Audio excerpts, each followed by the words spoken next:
Coming up on Cannabis Coast to Coast News with Alaina Pinto this week, a bipartisan push for legalization as the States Act 2.0 gets reintroduced on the U.S. House floor, paving the way for legalization, descheduling, no 280E, and interstate commerce. If the act is passed, it would ease federal regulations and allow legal states to have their own laws and regulations. Plus, Americans are consuming more cannabis than ever during the first 100 days of the Trump administration rule as people's anxiety grows over the daily policy changes and shakeups at the federal level. Is anyone surprised about this? That was the headline on GreenState.com's Kara Whitstock's article this past week, and we talked with the author. If the administration, and I'm going to kick myself for saying this, if they can see a glut of money to be had, I think they would act, but at what cost? And check out this picture. Comedian Bill Maher, Kid Rock, Joe Rogan, and the UFC's Dana White had lunch with President Trump this past week as Bill Maher does an about-face on the president and tries to humanize the guy behind closed doors. 3, 2,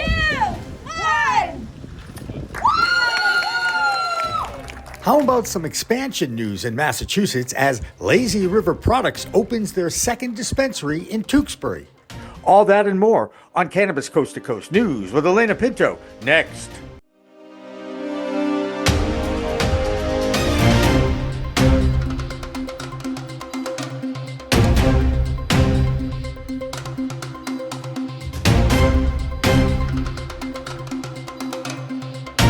Hi, everyone. Welcome to Cannabis Coast to Coast News, PCM TV's weekly production documenting the fight to end cannabis prohibition in our time.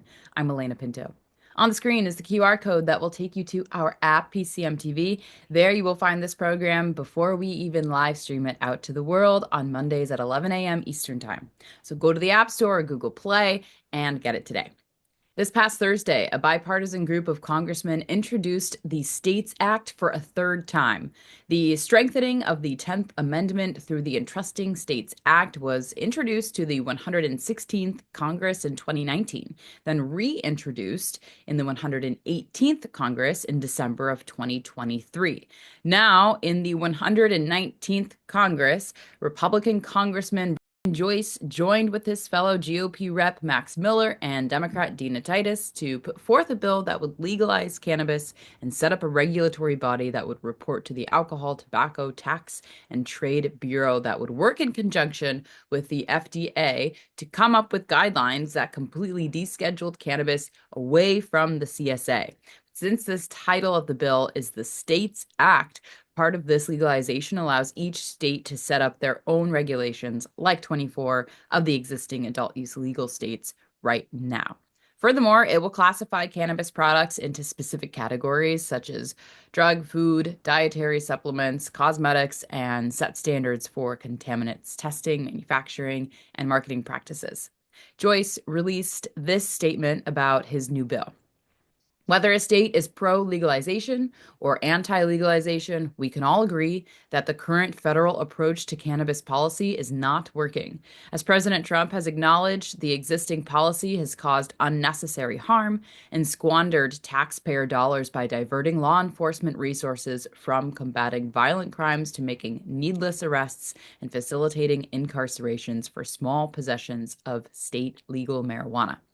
Joyce is also co-chair of the Congressional Cannabis Caucus, and he goes on to say, the state's 2.0 Act remedies this issue by bridging the gap between federal and state policy to create a more logical approach to cannabis regulation that allows each state to put the policies in place that work best for their communities and unique needs.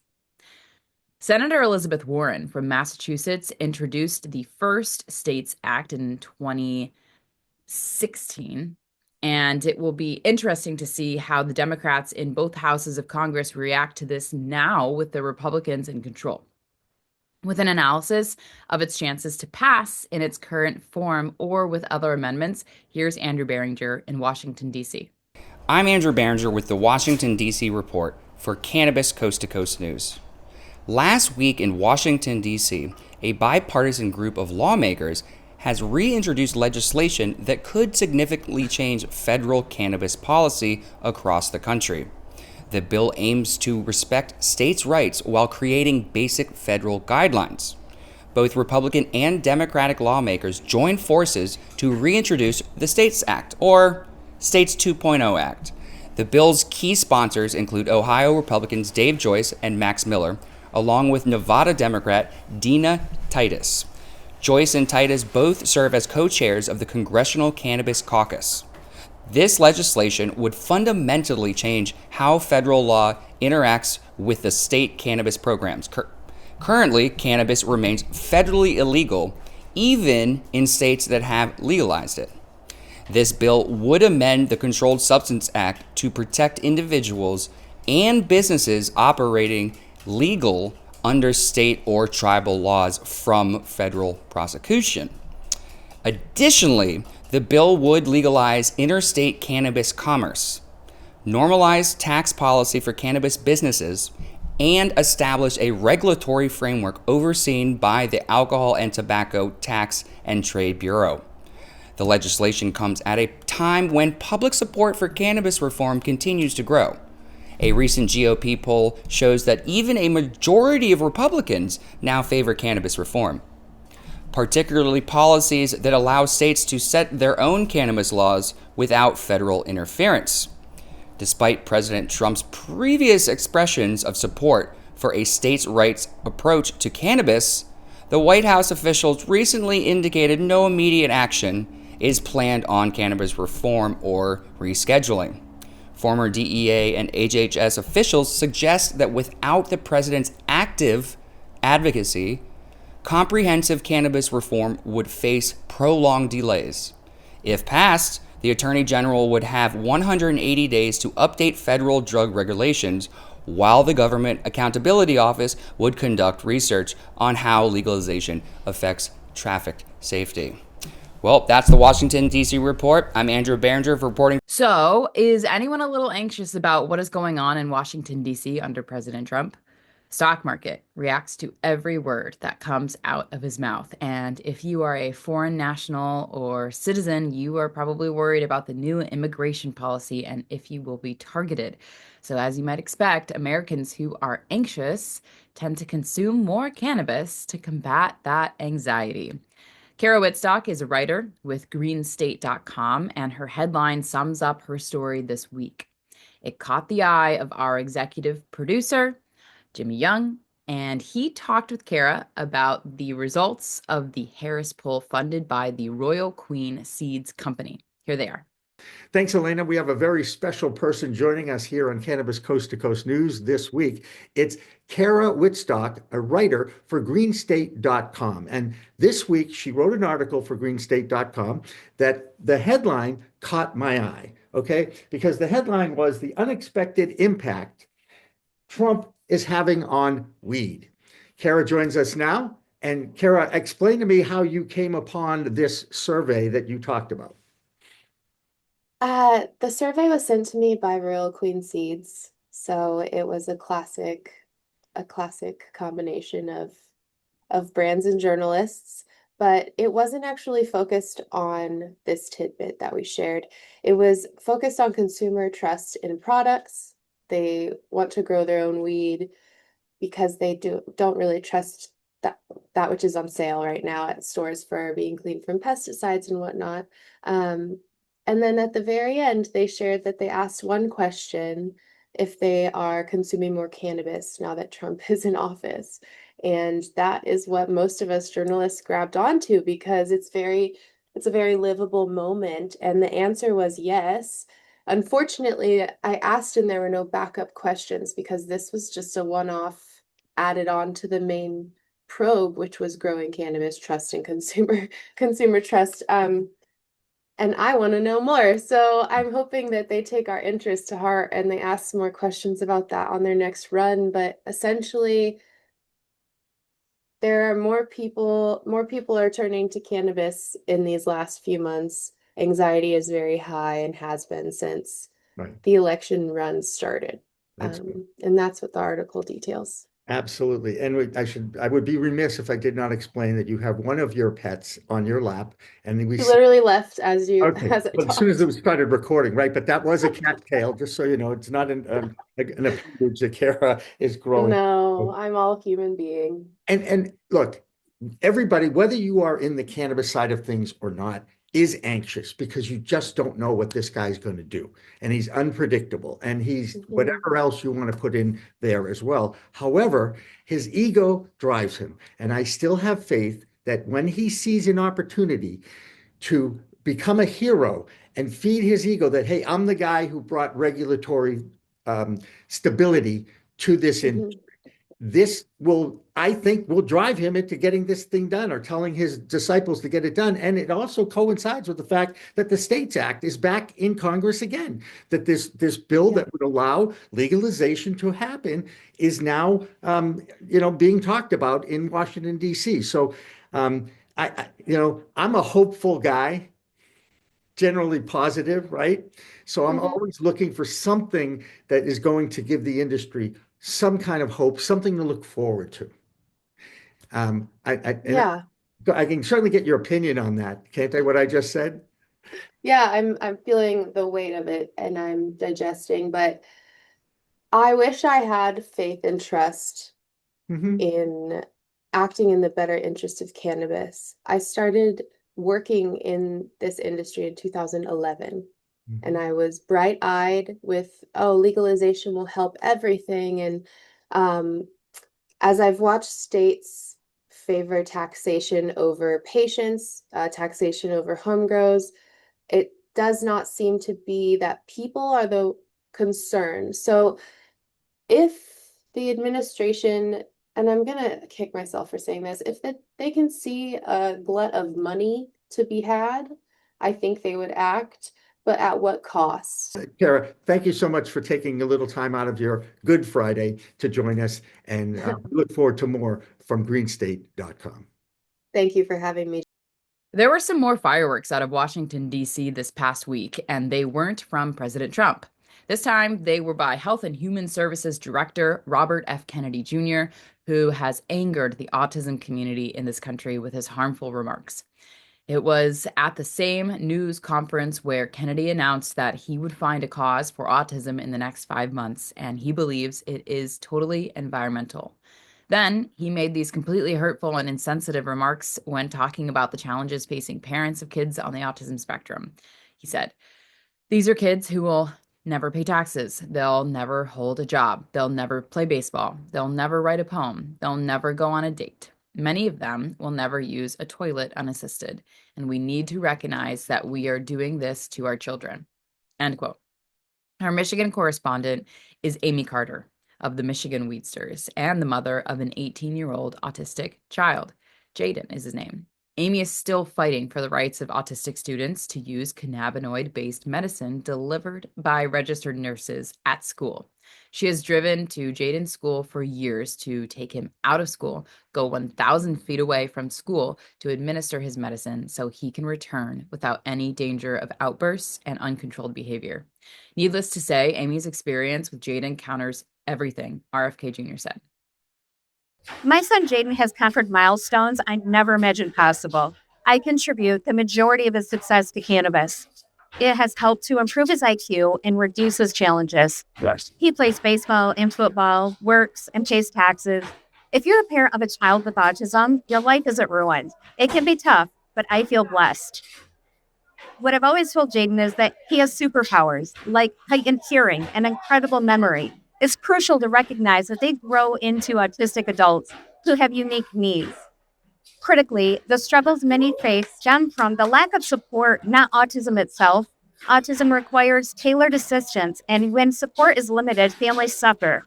It's important not to generalize experiences. Not every autistic child regresses or will struggle with employment.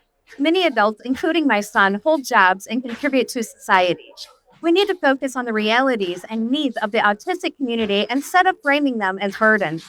There's no cure in sight, but access to support is vital for these children and adults. Now let's work together to advocate for the help they really need. That's Amy Carter from the Michigan Weedsters, who, while is one of the driving forces for advocacy in that state, she is most proud of the fact that she is known as Jaden's mom. On Easter Sunday, Massachusetts Senator Elizabeth Warren has called for RFK Jr. to resign from his position as the Director of Health and Human Services after his hurtful remarks. Kennedy did back off his comments a bit by saying he was only referring to the 25% of autistic children who are nonverbal. No word on whether he will even respond to Senator Warren's request to resign, so stay tuned. The National Institute of Health announced for the formation of a resource center for cannabis and cannabinoid research. Once again, it will be located at the University of Mississippi, where the nation's only legal growing center lived for many years, even during Prohibition. And now, in conjunction with Washington State University and the U.S. Pharmacopoeia, the Resource Center will continue its research work on the many cannabinoids still being discovered in the plant. Of course, that is contingent that their funding doesn't get taken away. But now let's check out what is going on in Arizona with Karen Black, where that state continues to see declining sales. Here's Karen. I'm Karen Black from Greenfinger Consulting with the Arizona Cannabis Report for Cannabis Coast to Coast News. Arizona's cannabis industry is facing its second straight year of declining sales, with total revenue dropping from a 2022 high of over $1.4 billion to about $1.26 billion in 2024, an 11% decrease year over year. Medical sales have been hit hardest, plunging nearly 32% last year, while adult use sales dipped by about 4.5%. There is a glimmer of hope. March 2025 sales were up nearly 10% from February. However, they were down the same amount compared to last year. Average item prices have stabilized and total units sold rose to 5.8 million in March, but profit margins remain tight due to high taxes and continued competition from illicit sellers. At the state capitol, 4 cannabis bills remain alive and 2 advanced this week. One about rural opportunity and dual licensees now heads to the House Minority Caucus. The other, which mandates medical marijuana funds be used for clinical research grants, is moving to the House Committee of the Whole. A bill tightening cannabis advertising restrictions awaits Senate action. The fourth, which would allow cannabis tax money to be used interchangeably between 2 funds, is stalled in committee. On a more positive note, Arizona has shortened the required period police recruits must abstain from consuming cannabis before being hired from 2 years to 6 months, further easing past restrictions. Previous lifetime and age-based use limits have also been removed, perhaps reflecting changing attitudes toward cannabis in the state. Different from the typical 420 sales promotions, Giving Tree Dispensary in North Phoenix marked the holiday with 420 acts of kindness, encouraging staff and customers to complete 420 good deeds before April 20th, shifting the holiday's focus from sales to community and compassion. And lastly, Earth Extract and Earth's Healing dominated the Tucson Weekly Cannabis Bowl, winning 4 and 3 awards respectively. That's all for this week's Arizona Report. I'm Karen Black from Greenfinger Consulting reporting for Cannabis Coast to Coast News. As we start to do more and more research on the medicinal values of cannabis, it's just a matter of time before a cure or a new treatment for cancer is discovered to combat that horrible disease. Now, Kimmy Cannabis has a story about a research study that might be the first big step coming out of her state of Oklahoma. I am Kimmy Cannabis from Can I Talk About It with the Oklahoma update for Cannabis Coast to Coast News. In the world of cannabis and cancer care, a major milestone is making global headlines. Oklahoma's very own Jamie Bennett, formerly known as RSO Mama, and Jim Garanser of Texas, alongside their incredible team at the Cancer Playbook, powered by Whole Health Oncology Institute, have launched a groundbreaking meta-analysis on medical cannabis outcomes and associations with cancer. And the media response? massive. In just a few days, the press release has reached an estimated 495 million people as of April 18th. That's right, 495 million. It's been featured on major platforms like Associated Press, Yahoo Finance, Investor Place, and even The Guardian and Politico. Syndicated in over 100 outlets worldwide, from Latin America to France, Italy, and Brazil, and across cannabis medical and financial platforms alike. This research lays a foundation for the next evolution, the Playbook Agent, an interactive tool that helps cancer patients get answers about cannabis, symptom relief, and real-world outcomes, all backed by science. The meta-analysis has already outperformed 73% of all articles in Frontiers in Oncology, and it's only been out for a few days. As Jamie and Jim put it best, we're proud of how far we've come and even more excited about what's ahead. This isn't just news, it's a shift in the conversation about cannabis, compassion, and cancer care. Please stay tuned for our upcoming one-on-one interview right here on Cannabis Coast to Coast News. That's it for Oklahoma Update. Peace, love, and all that good stuff. That'll do it for the A block, or first section of this week's Cannabis Coast to Coast News. In the B block, we go international with our European report. And we'll start our state reports in Illinois with the clone guy, Mark Allen, after those international reports. Coming up next on Cannabis Coast to Coast News. You are allowed to gift marijuana to people of legal age here in the state of Illinois. Ready to take your craft to the next level? Imagine faster extractions, purer products, and more profits. Sounds good, right? At Pure 5 Extraction, we've revolutionized cannabis extraction with our game-changing technology. No solvents, no heat, just the cleanest, most natural process on the market. Whether you're a boutique grower or a large-scale operation, Pure 5 has the tools to elevate your business worldwide. Visit pure5extraction.com today. Pure 5 Extraction, because your plants deserve the best.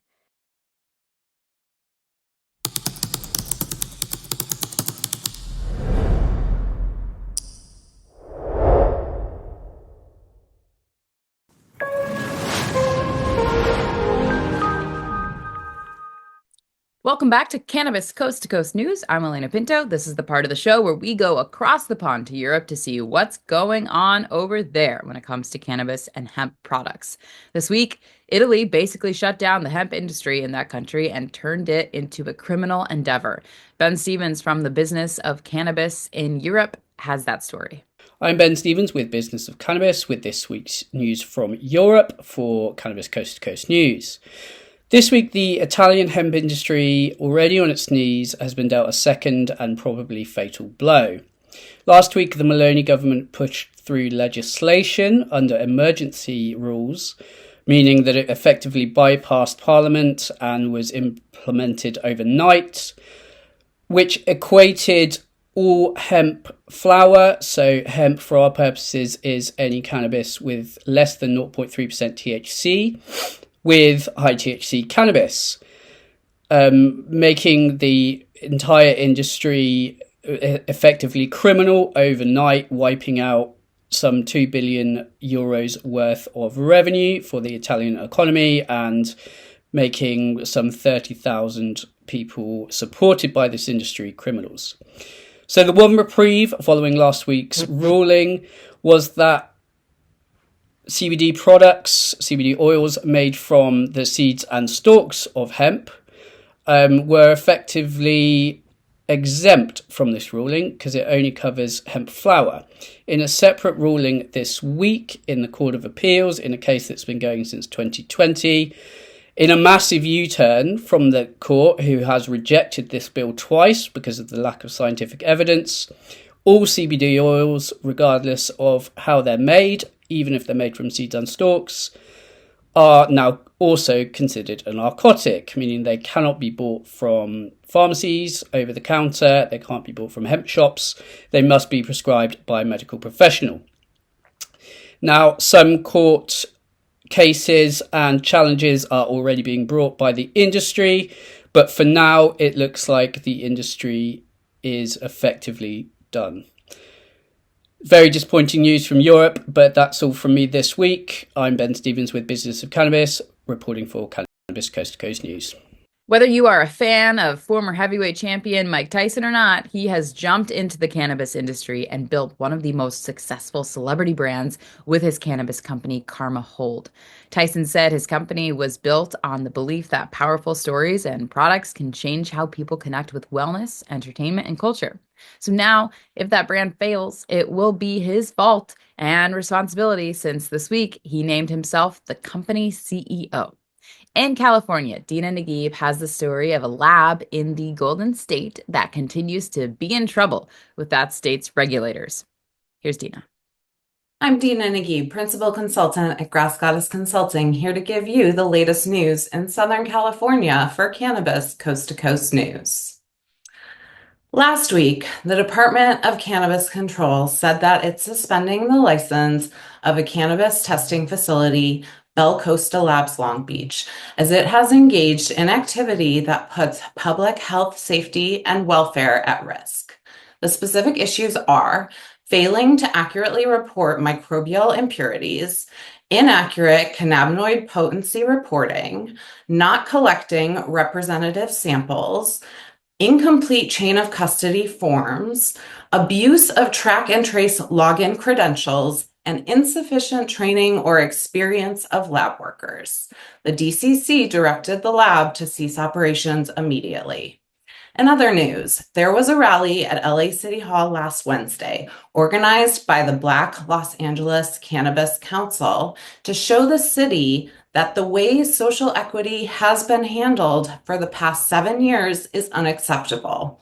Rally goers are fed up with the Department of Cannabis regulation and presented a list of issues, specifically how the social equity funds have been mismanaged, how licenses have been delayed, policies that have favored non-minority businesses, resources promised were not delivered, allowing the illegal market to persist, and insane tax burdens. At the rally, Elliot Lewis from Catalyst spoke and announced that his operation would stop paying the city of LA any taxes effective immediately in protests, and asked others to join. Social equity programs have been mismanaged and the industry is fed up. I'm Dina Naguib from Grass Goddess Consulting, reporting for Cannabis Coast to Coast News. There's another athlete who's bringing his brand to the city of New York, where he played for 7 years. It's Carmelo Anthony. The first ballot Hall of Famer has teamed up with cannabis entrepreneur Jesse Horton and creative director Brandon Drew Jordan Pierce. Carmelo is excited to bring this craft cannabis brand to the Big Apple. Should be good. We'll wait and see. Now let's check in Chicago with the Chicago clone guy, Mark Allen, who is all excited about his state of Illinois allowing the legal gifting of cannabis. Here's Mark. What's up, everybody? I'm Mark Allen, the Chicago clone guy, reporting from just outside of Chicago, Illinois. This is Bird. Thanks for tuning in to Cannabis Coast to Coast News. Always something going on here in Illinois. Illinois is now launching their new registration portal for current and new medical patients or people that want to be medical patients. They're transitioning from an old system into what we believe is going to be an extension pretty much of Salesforce. So we'll see how this goes. I've had experience with Salesforce in the past, and sometimes it's good and sometimes it's confusing, so I'm sure it will be interesting. But I've actually gone online and actually already had to re-register because we had to get new usernames and passwords. So I went on and redid that, but I didn't see anything specific that said I had to, even though I know I have to. So I'm sure there's going to be some issues coming up with that new transition to that system. But, growing pains with anything new, with technology. In other news, the state was questioned if gifting marijuana to other, people 21 of age or older was legal. So, long story short, they put their money where their mouth is, and the state literally put in writing that you are allowed to gift marijuana to people of legal age here in the state of Illinois. And if you are ever in Illinois, I think you should gift it to me. Hit me in the messages. Just kidding. But no, I'm not. Anyways, that's pretty cool news. Also, some things going on. We reported recently that Metric is going to be the new seed to sale system for all the commercial grows and facilities and dispensaries. That's actually going to be starting July 1st. Word through the grapevine is that this system's got some problems. So we're going to see what happens with that. The people on the inside are saying that it's going to create more costs, it's going to create more training, more confusion. And they're also saying that the RFID tag chips that the state says are going to be free and no charge are expensive and going to be an issue. But time will tell with that. But that sums up the news for just outside of Chicago and surrounding Illinois areas for Cannabis Coast to Coast News. I'm Mark Allen, the Chicago Clone Guy. Chicago Clone Guy checking out. Take care. In New York this week, NYC Hybrid has filed a lawsuit challenging that state's labor peace agreement provisions. Having an active labor peace agreement is part of that state's regulations for the industry. NYC Hybrid operates a dispensary called Gotham, located in Brooklyn. Now, let's check in on Oregon and see if the violent crime wave targeting cannabis businesses has eased at all. Here's Marianne Kersagi with that story. I'm Marianne from Alibi with the Oregon Cannabis Report for Cannabis Coast to Coast News. 420 is shaping up to be a fantastic weekend here in the Northwest. Sunny skies and blue skies are making everything smell and look like spring. Saturday is the OG Invitational Competition, where judges blind test flower and a winner is announced. Winning in Oregon is a huge deal, as Oregon is known for its craft quality flower. Next, the OLCC continues to publicize its report on intoxicating hemp products. In addition to regulating cannabis and liquor, the OLCC is now pushing to have regulatory powers over hemp. Oregon is already one of the most restrictive states, so this seems to be another excuse to hamper the cannabis industry. And finally, legendary Oregon brand Alibi is now available in New York. Alibi participated in the Latinas in Cannabis event at Happy Monkey and is available in licensed retailers around the state. That's the Oregon Cannabis Report. I'm Marianne with Alibi for Cannabis Coast to Coast News. In Maryland this week, lawmakers were busy. That state is still trying to figure out how to run their own social consumption lounges, which continues to be a challenge everywhere in the United States. Plus, regulators are tweaking some more rules and regulations about the exchange of weed from employers to employees. Here's Christopher Bright in Maryland. Welcome to Cannabis Coast to Coast News.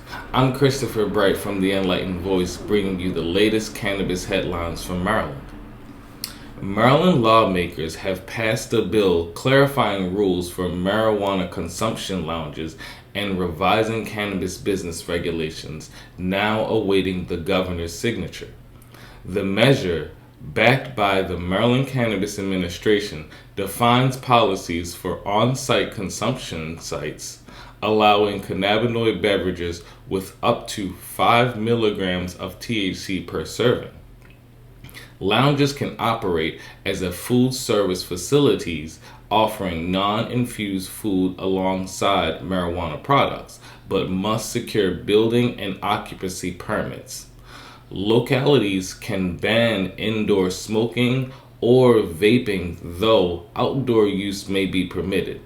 The bill also greenlights a second cannabis licensing lottery, depending on a disparity study to check for discrimination against minority and women-owned firms.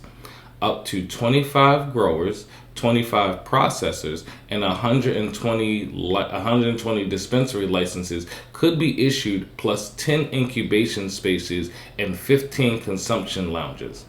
Additionally, cannabis license holders can now sell their business to employees, bypassing a 5-year waiting period. Medical dispensaries get an extension to deliver products until July 2026. And now we celebrate our content creator of the week. I would like to shine a spotlight on Dexter, aka Nerdy Stoner Podcast, or Chef Bois Dex.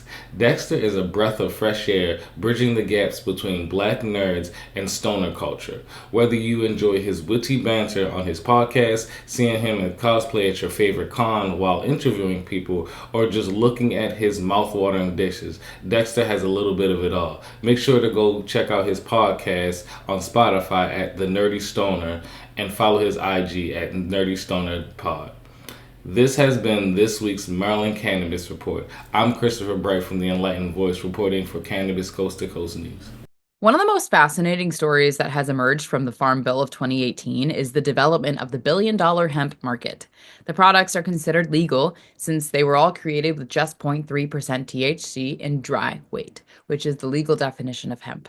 Human behavior, being what it is, has contributed to the development and sale of thousands of hemp products featuring flower, vapes, and edibles. This week, one of the largest MSOs in the world, Curaleaf, has decided to shut down its licensed legal dispensary in West Palm Beach, Florida, and open a hemp-only products store. It's called the Hemp Co. and marks the first all-hemp retail store developed by a multi-state operator in cannabis. The conflict with the overregulated legal cannabis market is now being undermined by a less potent, unregulated hemp product. Our man, who is high on Wall Street, is Doug Miller, and even in these volatile times, Doug manages to find stocks that are ripe for investment right now. Here's Doug. I'm Doug Miller from High on Wall Street with this week's Cannabis Stock Report for Cannabis Coast to Coast News. Curaleaf opened a new medical cannabis dispensary in Winter Park, Florida, just in time for 420. Curaleaf has a total of 66 stores in Florida and 151 nationwide. This is the biggest week of the year for the industry with 420, so let's see how the biggest MSO is doing. Curaleaf's trading around 98 cents, and it's been running up from that 67-cent area, and it's looking good to continue its way up. The market's been a little choppy, so be sure to trade smart and lock in those profits and enjoy your 420. And that's this week's Cannabis Stock Report. Reporting for Cannabis Coast to Coast News, I'm Doug Miller. That'll do it for the B block, and coming up next, more state reports, plus the opening of a new dispensary in Tewksbury, Massachusetts called Lazy River Products. This is their second dispensary to open in the Bay State. Lazy River Products also has a vertical production facility and dispensary in Dracut. As you might expect, a lot of their business comes from over the border in New Hampshire because it's very close to New Hampshire.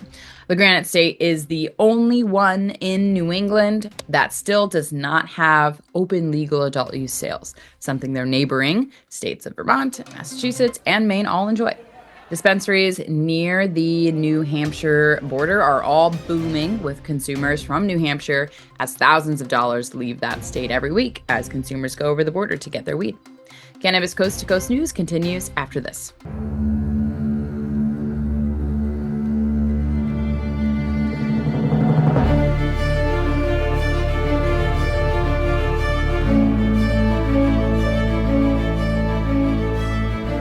What if we're right? What if all of a sudden they discovered that there is medical use for marijuana and that it is good for you and it's better than alcohol and it's better than opioids and it helps your health? What if we're right? What if they find that out? Specific cannabinoids have medical value. These are facts. I'm here today in hopes to assist in removing the demonized stigma of cannabis and the perception that cannabis is just about getting high. The true base of this plant has to be known. I don't think anybody should ever go to jail for cannabis. It's a medicine, and everybody should have access to it. This is something which, at the very, very least, is the key to alleviating suffering and extending life for millions of human beings. Right? For returning some kind of balance to our society, and quite possibly of restoring our planet's natural balance as well.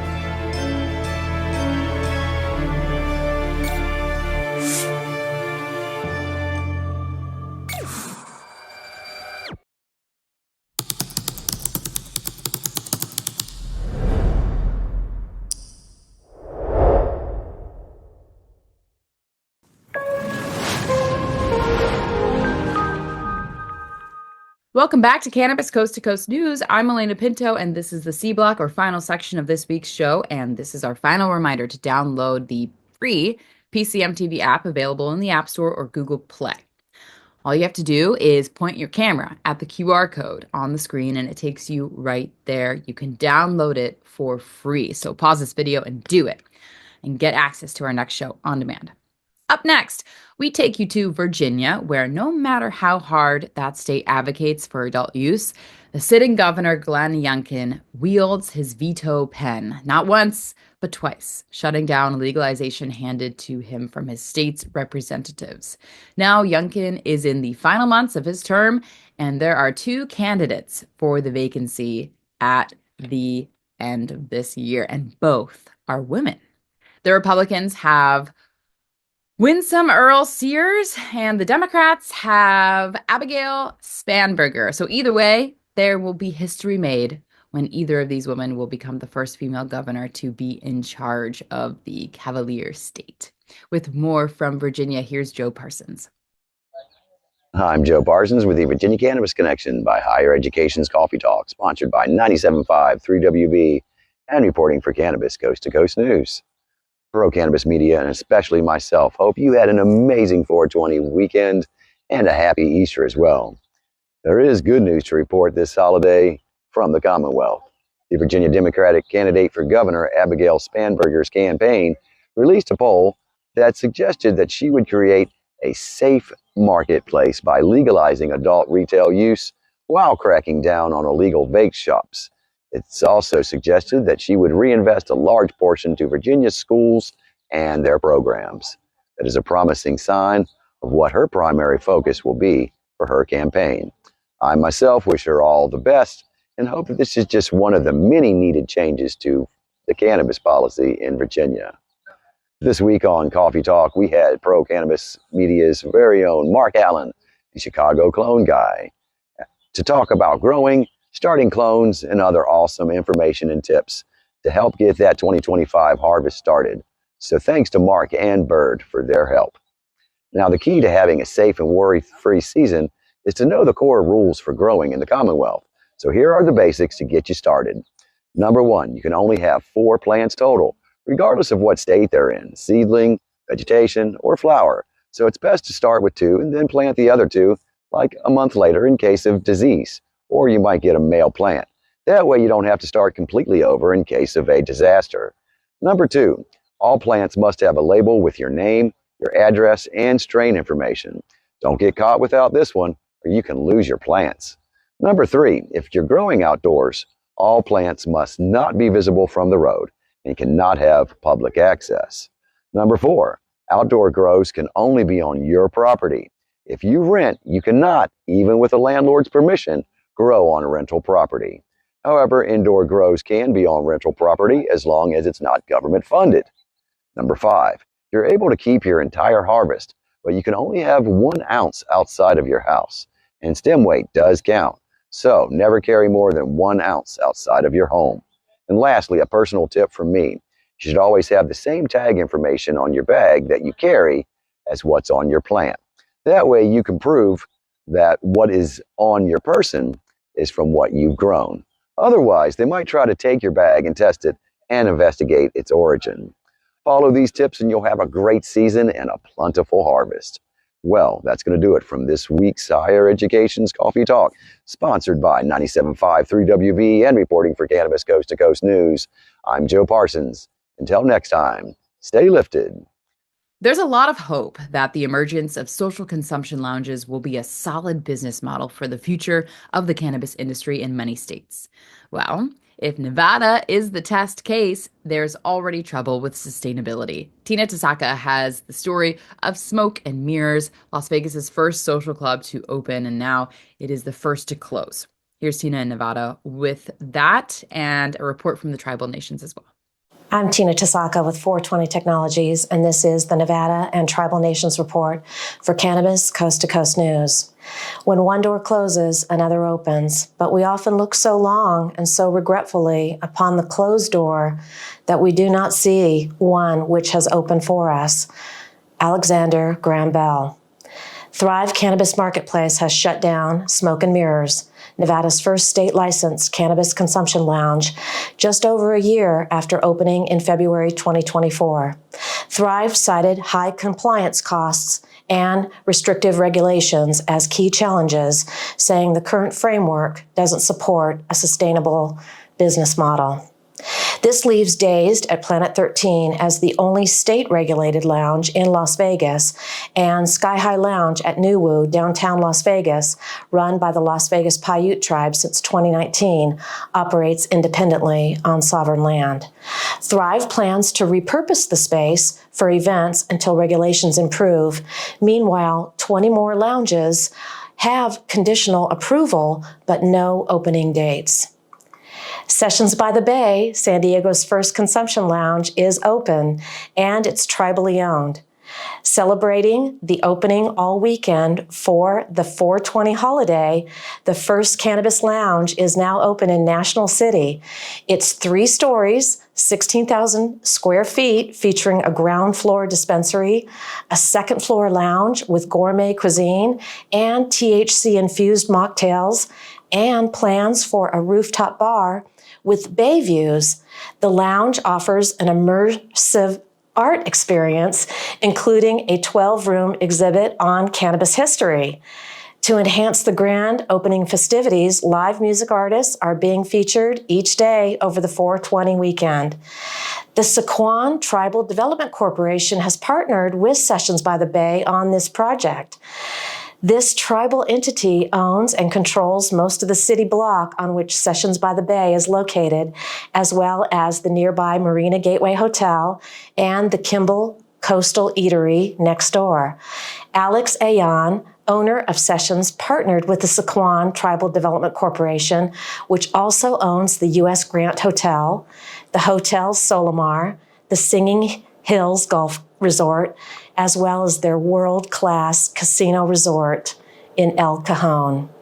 That's it for the Nevada highlights and tribal nations. I'm Tina Tasaka with 420 Technologies and Cannabis Coast to Coast News. Please remember to like and subscribe. Well, here we are on the C Block, and we haven't even mentioned that Sunday, April 20th, was celebrated around the world, not only as Easter Sunday, but the unofficial cannabis holiday. But do you know the origination of 420 and how it all started? Even though there's conflicting information about the official origin, all agree that in 1971, a group of seniors at the San Rafael, California high school used to meet at the Louis Pasteur statue across the street from their high school to enjoy a late afternoon after-school buzz. And now here comes some of the fuzzy details regarding the role of law enforcement in its development. The term 420 was police code for public consumption of cannabis, which, of course, was against the law then and is still a controversy even in some adult use legal states. The group of guys became known as the Waldos, and one of them happened to be friendly with a member of the Grateful Dead rock band. Needless to say, the Dead had a dedicated flower of fans called the Dead Heads, who needed no excuse to fire up and enjoy their favorite plant medicine. The Dead gave it legitimacy and an international stage to spread the word about 420 that has morphed from a time of day to a full day of activities and celebrations. The industry usually has its busiest sales day on 420 with week-long specials and activities, and this year was no different. In Ohio, our correspondent Chirstina Brisson connected with another friend of Cannabis Coast to Coast News, lobbyist Tim Johnson, and now both are working to gain more acceptance of the plant medicine in their home state. Here's Chirstina. Hi, I'm Chirstina Brisson with Keystone Property Renovations with your weekly Ohio Cannabis Report with Cannabis Coast to Coast News. Recently I had the pleasure of going to the State House for a reading of HB 198, thanks to Tim Johnson, and thank you again for that, Tim. This was just the first reading, an initial brief overview, where they talked a lot about who is going to oversee any such program if anything comes out of it. Now, this program, or this bill, is all about the regulation of anything with Delta 9 in it, as well as permits and licenses, and only selling to those people over the age of 21. They're looking to make sure all the gas stations and small stores are actually selling to adults. Next, there'll be some testimonies, reviews, and witnesses to see if the bill goes any further. They're currently on break. But to top all this off, Grove City has now lost their chance for a dispensary. City Council had approved for 2 locations and rejected both applications. So now the people that were going to put those stores in their city are now looking outside of Franklin County because of all the money they've already lost. And the state has temporarily issued a hold or a pause on permits for Franklin County. So more to come when the House comes back from spring break, and I'm sure more drama with all the political aspect. That is your weekly Ohio Cannabis Report, and I am Chirstina Brisson with Keystone Property Renovations with Cannabis Coast to Coast News. In Missouri this week, the regulatory body in the state was busy revoking the micro licenses of dozens of businesses. That didn't stop Brandon Jones, though, from enjoying the plant in his home state. Hey everybody, it's Brandon Jones with B Green Distribution with Missouri Cannabis Support for Cannabis Coast to Coast News. And I'm live here at 420 Sunny Days. Just put on Extravaganza out here in St. Joseph, Missouri. Inside, we're going to have Mindo Dope performing, and the Dab Stars are doing a giveaway. One of their famous ones at 420 with Nick Woodward and Jonah Tacoma. Both are here in Missouri. As you've kind of noticed, we've been saying up on the laws that have changed here. One new thing that just happened is the micro license market around here saw 25 different licensees lose their license. So we're finding out the actual reasons here in the next coming days, but 25 of the micro licenses all lost their certifications. So we'll figure out what that's going in. And if you aren't familiar, there is a licensed recreational and medical cannabis market that is defined by only a certain number of licensees. And then there was a micro license that was given out as well. Those haven't actually came to fruition or been sold yet, but they are in existence. And 25 of them exactly lost their licenses this week. On another note, Missouri sales are continuing to rise. We've seen over 100 million every single month here in the state, and we're projecting even higher, up to 125 million with 420 and everything going on in April. There's lots of events going on like this one here where you can consume cannabis and you can also listen to live music. There's a new place that opened in Kansas City where you can also partake in cannabis drinks and watch live music and consume while seeing live music in downtown Kansas City. So everybody, hope you're celebrating in a smart and safe way. Stay medicated and educated. I'm Brandon Jones from B Green Distribution with Missouri Cannabis Support for Cannabis Coast to Coast News. Have a great week. Here in Massachusetts, the market continues to struggle with dozens of dispensaries closing, but there are almost an equal amount of stores that are opening and growing their business footprint. At first glance, the dispensary called Lazy River Products in Dracut does not feature any green in their logo or the word cannabis on their storefront. But that still hasn't stopped that brand from expanding to their second dispensary in Tewksbury, within a few miles of the New Hampshire border. Executive producer Jimmy Young was on hand for the opening of their latest store. 3, 2, 1! At first glance, you'd never know that Lazy River Products is a cannabis dispensary. After all, there's no green in their logo or the word cannabis is not on display. But inside, it's got it all. A smell flower bar, a great selection, and a knowledgeable staff. We knew that we were going to be the ones setting the new standard for excellence in cannabis in Massachusetts. So for us, we really viewed our customers running the gamut of demographics. We knew that we were really catering ourselves and opening ourselves up to everybody. You'll find a lot of people in this space market themselves specifically to that 21 plus age crowd. You know, you walk into the dispensaries and they're playing rap music. And, you know, as a middle-aged, I'm a 51-year-old guy. I've walked into some of these dispensaries and I'm like, I'm a little uncomfortable in here. You know, removing the green and the big pot leaves and the rap music and really, an interesting statistic, and Dean will tell you this, that we've recently been really digging into our data. I'd ask you to guess what you feel might be the average age of our consumer in Dracut. Well, first of all, I'll be honest, I'm not quite sure I've ever been to Dracut. Okay. So I'm going to guess, however, that it is more of the Canna Curious group, that is the 50 plus group, that is the fastest growing demographic in the industry. Did I guess? You nailed it. You nailed it, Jimmy.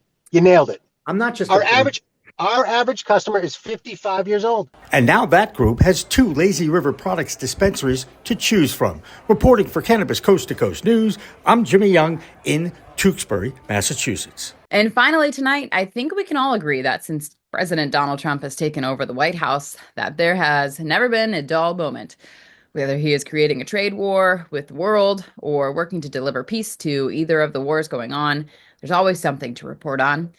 As we reported earlier in this show, more people are anxious since he took over leadership of the country. And according to many polls, those people have increased their own use of the plant medicine to combat the anxiety. Well, now he is working on changing the narrative of his own personality. Trump is, rather. This past week, Kid Rock brokered a meeting between Trump and a longtime critic, comedian Bill Maher.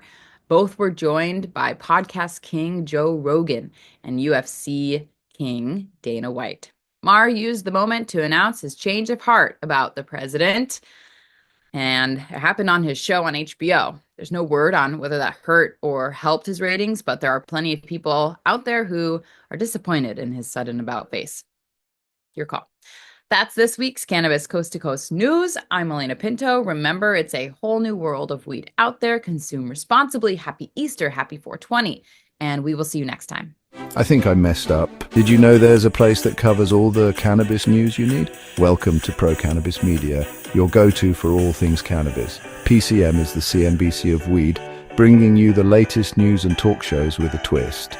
We've got 16 state correspondents and multimedia journalists from around the US and Canada. Hey everybody, it's Brandon Jones with Big Green Distribution with the Missouri Cannabis Report. I'm Karen Black from Greenfinger Consulting with the Arizona Cannabis Report. I'm Amy Carter from Michigan Weedsters. Andrew Behringer here reporting from Washington, D.C. Stevie Fazy with the Canadian Toke of the Week. It all started back in 2018 when founder Jimmy Young kicked off the In the Weeds podcast. His mission? Documenting the fight to end cannabis prohibition. Fast forward to today and we've got Cannabis Coast to Coast with Alaina Pinto, delivering the nation's only TV-style cannabis news show. Hi, everyone. Welcome to another edition of Cannabis Coast to Coast, PCM TV's weekly roundup of industry news from California to New York. I'm Alaina Pinto. As of August 2024, PCM has racked up over 1.2 million views and 14.5 million impressions on our YouTube channel. With 15,000 subscribers and growing, our reach is spreading like wildfire. PCM's website, YouTube, Rumble, Discord, Roku, Twitch, Spotify, iHeartRadio, Apple Podcasts, and even our very own PCM TV app. Get your cannabis news fix with Pro Cannabis Media. We're here to keep you informed and entertained. Stay tuned and stay lifted.